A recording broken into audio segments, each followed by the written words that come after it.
In the beginning, Adam and Eve walked with God in perfect unity in His light. There was no darkness, no separation, only fellowship with Him. But with one temptation, with one lie from the serpent, they chose to disobey God and eat the fruit from the tree of knowledge of good and evil. And in that moment, they were cut off from the light. Sin entered the world and darkness followed. The Bible says in Romans 3:23, "For all have sinned and fallen short of the glory of God." That means you and me and all of us. Every one of us has stepped into that same darkness. But God made a way, not by leaving us to fix ourselves, but by coming to us.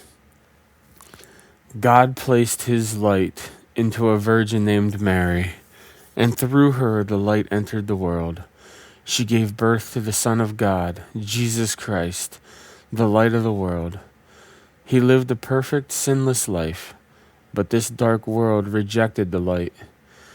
They nailed Him to a cross. The light of the world was surrounded by darkness. He was the spotless Lamb of God, a sacrifice for all. And in that moment, all the sins of the world were placed on Him. And with His final breath, He spoke, "It is finished."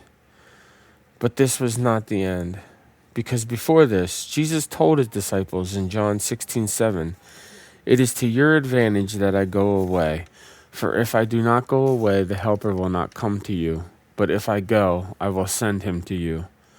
He had to go so the Spirit could come, so that salvation would not just be near us, but live within us. On the third day, Jesus rose from the grave, alive, victorious. He rose again to defeat sin, to conquer death, and make a way for us to have eternal life through Him.